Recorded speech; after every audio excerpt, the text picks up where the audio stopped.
हम सबसे साथ जुड़े हुए सभी राम भक्त, आप सबको प्रणाम, आप सबको राम राम।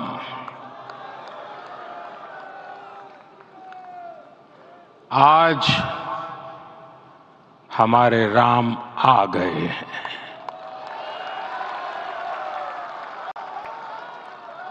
सदियों की प्रतीक्षा के बाद हमारे राम आ गए हैं।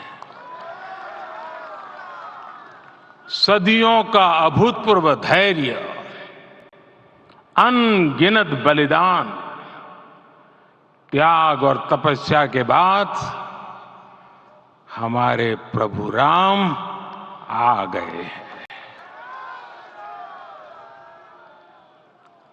इस शुभ घड़ी की आप सभी को, समस्त देशवासियों को बहुत बहुत बधाई। मैं अभी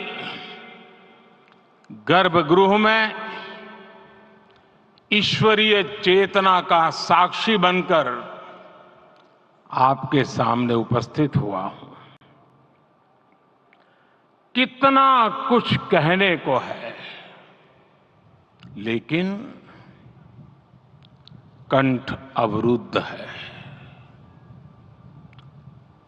मेरा शरीर अभी भी स्पंदित है, चित्त अभी भी उस पल में लीन है।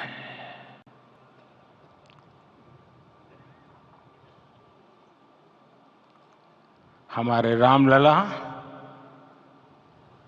अब टेंट में नहीं रहेंगे।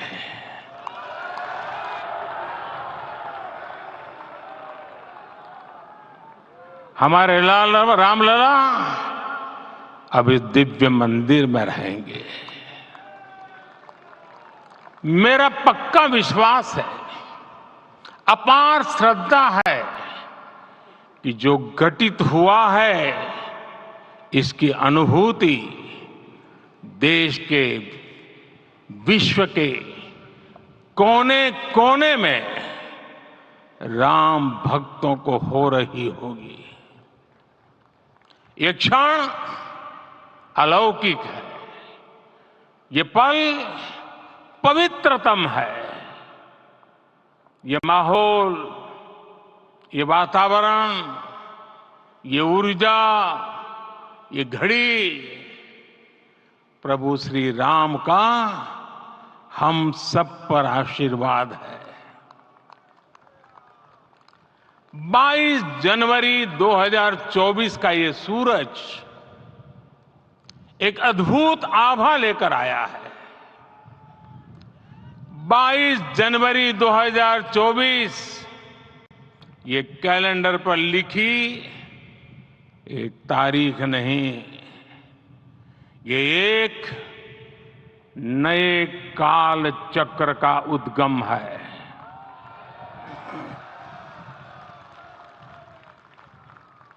राम मंदिर के भूमि पूजन के बाद से प्रतिदिन पूरे देश में उमंग और उत्साह बढ़ता ही जा रहा था।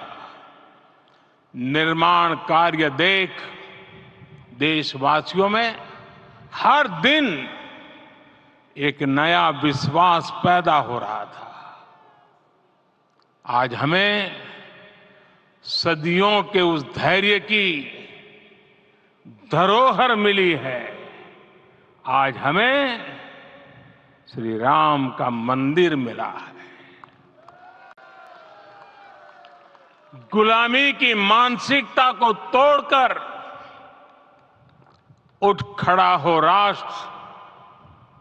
अतीत के हर दंश से हौसला लेता हुआ राष्ट्र ऐसे ही नव इतिहास का सृजन करता है। आज से 1000 साल बाद भी लोग आज की इस तारीख की, आज के इस पल की चर्चा करेंगे। और ये कितनी बड़ी राम कृपा है कि हम सब इस पल को जी रहे हैं, इसे साक्षात घटित होते देख रहे हैं। आज दिन दिशाएं, दिग दिगंत सब दिव्यता से परिपूर्ण है। ये समय सामान्य समय नहीं है। ये काल के चक्र पर सर्वकालिक शाही से अंकित हो रही अमिट स्मृति रेखाएं हैं। साथियों, हम सब जानते हैं कि जहां राम का काम होता है, वहां पवन पुत्र हनुमान अवश्य विराजमान होते हैं। इसलिए मैं राम भक्त हनुमान और हनुमान गढ़ी को भी प्रणाम करता हूं। मैं माता जानकी, लक्ष्मण जी, भरत, शत्रुघ्न सबको नमन करता हूं। मैं पावन अयोध्यापुरी और पावन सरयू को भी प्रणाम करता हूं। मैं इस पल दैवीय अनुभव कर रहा हूं कि जिनके आशीर्वाद से ये महान कार्य पूरा हुआ है। वे दिव्य आत्माएं, वे दैवीय विभूतियां भी इस समय हमारे आसपास उपस्थित है। मैं इनसे भी दिव्य चेतनाओं को भी कृतज्ञता पूर्वक नमन करता हूं। मैं आज प्रभु श्री राम से क्षमा याचना भी करता हूं। हमारे पुरुषार्थ, हमारे त्याग, तपस्या में कुछ तो कमी रह गई होगी कि हम इतनी सदियों तक ये कार्य कर नहीं पाए। आज वो कमी पूरी हुई है।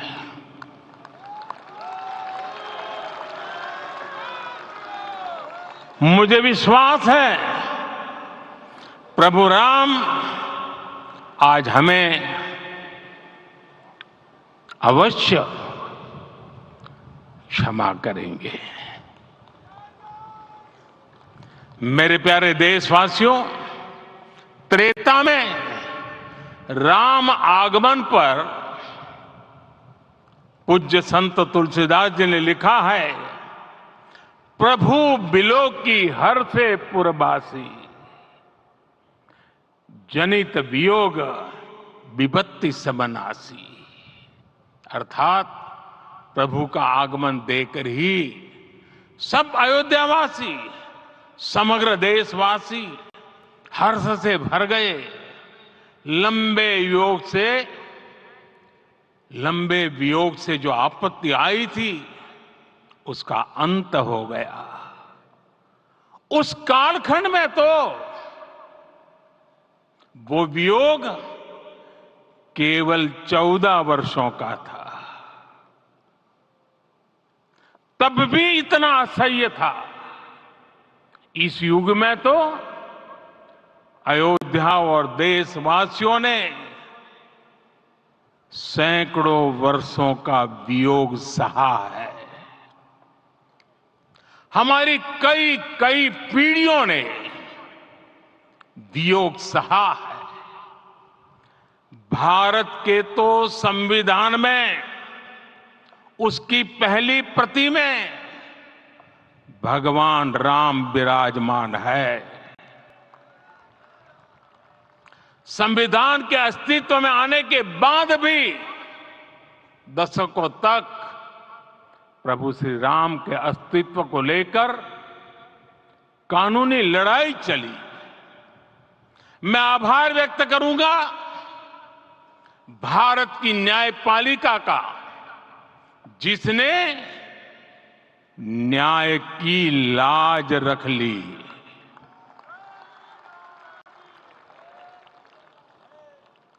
न्याय के पर्याय प्रभु राम का मंदिर भी न्यायबद्ध तरीके से ही बना। साथियों, आज गांव-गांव में एक साथ कीर्तन संकीर्तन हो रहे हैं। आज मंदिरों में उत्सव हो रहे हैं, स्वच्छता अभियान चलाए जा रहे हैं। पूरा देश आज दीपावली मना रहा है। आज शाम घर घर राम ज्योति प्रज्वलित करने की तैयारी है। कल मैं श्री राम के आशीर्वाद से धनुषकोडी में राम सेतु के आरंभ बिंदु अरिचल मुनाई पर था। जिस घड़ी प्रभु राम समुद्र पार करने निकले थे, वो एक पल था जिसने काल चक्र को बदला था। उस भावमय पल को महसूस करने का मेरा ये विनम्र प्रयास था। वहां पर मैंने पुष्प वंदना की। वहां मेरे भीतर एक विश्वास जगा कि जैसे उस समय काल चक्र बदला था, उसी तरह अब काल चक्र फिर बदलेगा और शुभ दिशा में बढ़ेगा। अपने 11 दिन के व्रत अनुष्ठान के दौरान मैंने उन स्थानों का चरण स्पर्श करने का प्रयास किया जहां प्रभु राम के चरण पड़े थे। चाहे वो नासिक का पंचवटी धाम हो, केरला का पवित्र त्रिपायर मंदिर हो, आंध्र प्रदेश में लेपाक्षी हो, श्रीरंगम में रंगनाथ स्वामी मंदिर हो, रामेश्वरम में श्री रामनाथ स्वामी मंदिर हो, या फिर धनुषकोडी। मेरा सौभाग्य है कि इसी पुनीत पवित्र भाव के साथ मुझे सागर से सरयू तक की यात्रा का अवसर मिला। सागर से सरयू तक हर जगह राम नाम का वही उत्सव भाव छाया हुआ है। प्रभु राम तो भारत की आत्मा के कण कण से जुड़े हुए हैं। राम भारतवासियों के अंतर मन में विराजे हुए हैं। हम भारत में कहीं भी किसी की अंतरात्मा को छुएंगे तो इस एकत्व की अनुभूति होगी, और यही भाव सब जगह मिलेगा। इससे उत्कृष्ट, इससे अधिक देश को समायोजित करने वाला सूत्र और क्या हो सकता है। मेरे प्यारे देशवासियों, मुझे देश के कोने कोने में अलग अलग भाषाओं में रामायण सुनने का अवसर मिला है, लेकिन विशेषकर पिछले 11 दिनों में रामायण अलग अलग भाषा में अलग राज्यों से मुझे विशेष रूप से सुनने का मौका मिला। राम को परिभाषित करते हुए ऋषियों ने कहा है, रमन्ते यस्मिन् इति रामः, अर्थात जिसमें रम जाए वही राम है। राम लोक की स्मृतियों में, पर्व से लेकर परंपराओं में सर्वत्र समाये हुए हैं। हर युग में लोगों ने राम को जिया है। हर युग में लोगों ने अपने अपने शब्दों में अपनी अपनी तरह से राम को अभिव्यक्त किया है और ये राम रस जीवन प्रवाह की तरह निरंतर बहता रहता है। प्राचीन काल से भारत के हर कोने के लोग राम रस का आचमन करते रहे हैं। राम कथा असीम है और रामायण भी अनंत है। राम के आदर्श, राम के मूल्य, राम की शिक्षाएं सब जगह एक समान है। प्रिय देशवासियों, आज इस ऐतिहासिक समय में देश उन व्यक्तित्वों को भी याद कर रहा है जिनके कार्य और समर्पण की वजह से आज हम ये शुभ दिन देख रहे हैं। राम के इस काम में कितने ही लोगों ने त्याग और तपस्या की पराकाष्ठा करके दिखाई है। उन अनगिनत राम भक्तों के, उन अनगिनत कार सेवकों के और उन अनगिनत संत महात्माओं के हम सब ऋणी हैं। साथियों, आज का ये अवसर उत्सवता का क्षण तो है ही, लेकिन इसके साथ ही यह क्षण भारतीय समाज की परिपक्वता के बोध का भी क्षण है। हमारे लिए ये अवसर सिर्फ विजय का नहीं, विनय का भी है। दुनिया का इतिहास साक्षी है कि कई राष्ट्र अपने ही इतिहास में उलझ जाते हैं। ऐसे देशों ने जब भी अपने इतिहास की उलझी हुई गांठों को खोलने का प्रयास किया, उन्हें सफलता पाने में बहुत कठिनाई आई, बल्कि कई बार तो पहले से ज्यादा मुश्किल परिस्थितियां बन गई। लेकिन हमारे देश ने इतिहास की इस गांठ को जिस गंभीरता और भावुकता के साथ खोला है, वो ये बताती है कि हमारा भविष्य हमारे अतीत से बहुत सुंदर होने जा रहा है। वो भी एक समय था जब कुछ लोग कहते थे कि राम मंदिर बना तो आग लग जाएगी। ऐसे लोग भारत के सामाजिक भाव की पवित्रता को नहीं जान पाए। रामलला के इस मंदिर का निर्माण भारतीय समाज के शांति, धैर्य, आपसी सद्भाव और समन्वय का भी प्रतीक है। हम देख रहे हैं ये निर्माण किसी आग को नहीं, बल्कि ऊर्जा को जन्म दे रहा है। राम मंदिर समाज के हर वर्ग को एक उज्जवल भविष्य के पथ पर बढ़ने की प्रेरणा लेकर आया है।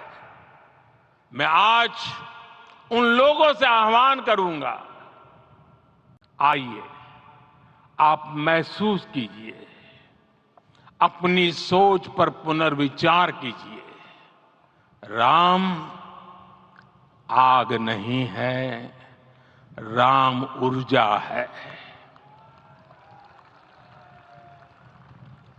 राम विवाद नहीं, राम समाधान है।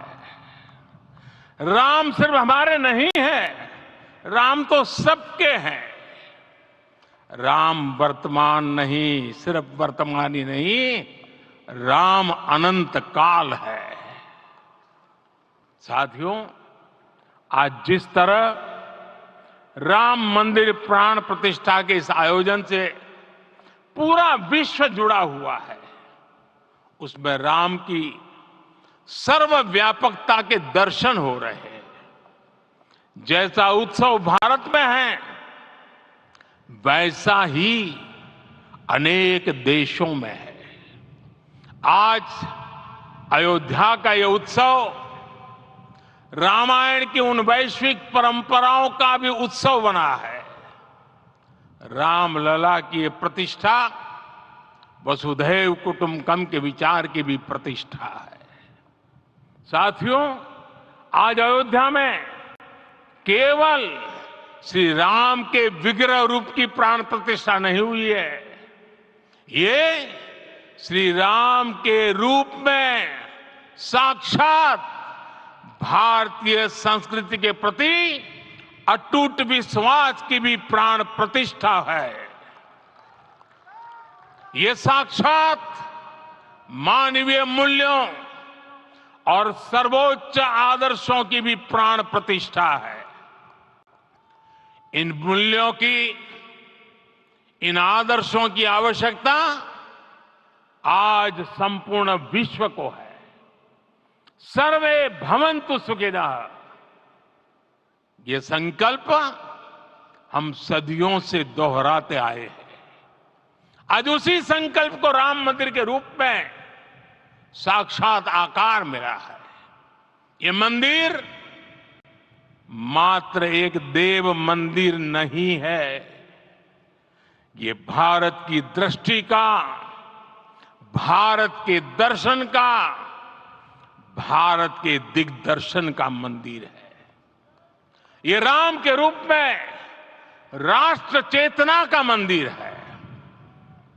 राम भारत की आस्था है, राम भारत का आधार है, राम भारत का विचार है, राम भारत का विधान है, राम भारत की चेतना है, राम भारत का चिंतन है, राम भारत की प्रतिष्ठा है, राम भारत का प्रताप है, राम प्रवाह है, राम प्रभाव है, राम नेति भी है, राम नीति भी है, राम नित्यता भी है, राम निरंतरता भी है, राम विभु है, विशद है, राम व्यापक है, विश्व है, विश्वात्मा है। और इसलिए जब राम की प्रतिष्ठा होती है तो उसका प्रभाव वर्षों या शताब्दियों तक ही नहीं होता, उसका प्रभाव हजारों वर्षों के लिए होता है। महर्षि वाल्मीकि ने कहा है, राज्यम 10 सहस्त्राणि प्राप्य वर्षाणि राघवः, अर्थात राम 10,000 वर्षों के लिए राज्य पर प्रतिष्ठित हुए, यानी हजारों वर्षों के लिए राम राज्य स्थापित हुआ। जब त्रेता में राम आए थे तब हजारों वर्षों के लिए राम राज्य की स्थापना हुई थी। हजारों वर्षों तक राम विश्व पथ प्रदर्शन करते रहे थे। और इसलिए मेरे प्यारे देशवासियों, आज अयोध्या भूमि हम सभी से, प्रत्येक राम भक्त से, प्रत्येक भारतीय से कुछ सवाल कर रही है। श्री राम का भव्य मंदिर तो बन गया, अब आगे क्या? सदियों का इंतजार तो खत्म हो गया, अब आगे क्या? आज के इस अवसर पर जो दैवीय आत्माएं हमें आशीर्वाद देने के लिए उपस्थित हुई हैं, हमें देख रही हैं, उन्हें क्या हम ऐसे ही विदा करेंगे? नहीं, कदापि नहीं। आज मैं पूरे पवित्र मन से महसूस कर रहा हूं कि काल चक्र बदल रहा है। ये सुखद संयोग है कि हमारी पीढ़ी को एक कालजयी पथ के शिल्पकार के रूप में चुना गया है। 1000 वर्ष बाद की पीढ़ी राष्ट्र निर्माण के हमारे आज के कार्यों को याद करेगी। इसलिए मैं कहता हूं यही समय है, सही समय है। हमें आज से इस पवित्र समय से अगले 1000 साल के भारत की नींव रखनी है। मंदिर निर्माण से आगे बढ़कर अब हमें सभी देशवासी यहीं इस पल से समर्थ, सक्षम, भव्य, दिव्य भारत के निर्माण की सौगंध लेते हैं।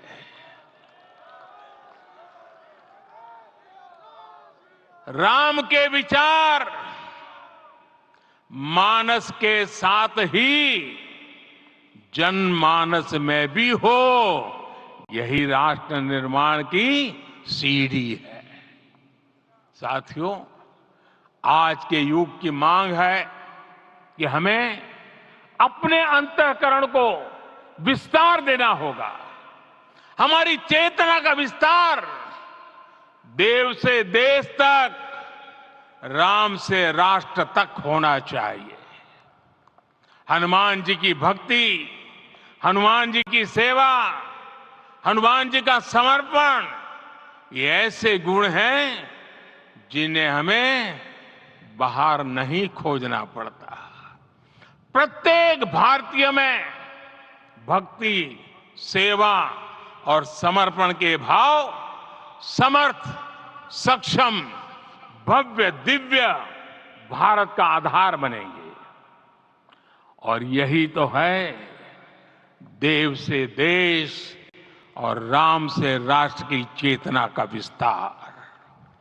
दूर सुदूर जंगल में, कुटिया में जीवन गुजारने वाली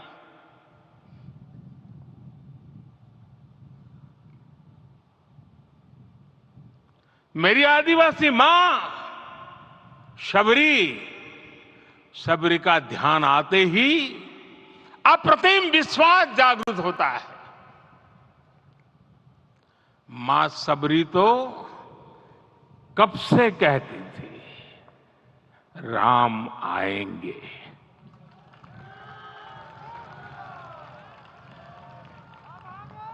प्रत्येक भारतीय में जन्मा यही विश्वास समर्थ, सक्षम, भव्य भारत का आधार बनेगा। और यही तो है देव से देश और राम से राष्ट्र की चेतना का विस्तार। हम सब जानते हैं कि निषाद राज की मित्रता सभी बंधनों से परे है। निषाद राज का राम के प्रति सम्मोहन, प्रभु राम का निषाद राज के लिए अपनापन कितना मौलिक है। सब अपने हैं, सभी समान है। प्रत्येक भारतीय में अपनत्व की, बंधुत्व की ये भावना समर्थ, सक्षम, भव्य, दिव्य भारत का आधार बनेगी। और यही तो है देव से देश और राम से राष्ट्र की चेतना का विस्तार। साथियों, आज देश में निराशा के लिए रत्ती भर भी स्थान नहीं है। मैं तो बहुत सामान्य हूं, मैं तो बहुत छोटा हूं। अगर कोई ये सोचता है तो उसे गिलहरी के योगदान को याद करना चाहिए। गिलहरी का स्मरण ही हमें हमारी इस हिचक को दूर करेगा, हमें सिखाएगा कि छोटे बड़े हर प्रयास की अपनी ताकत होती है, अपना योगदान होता है।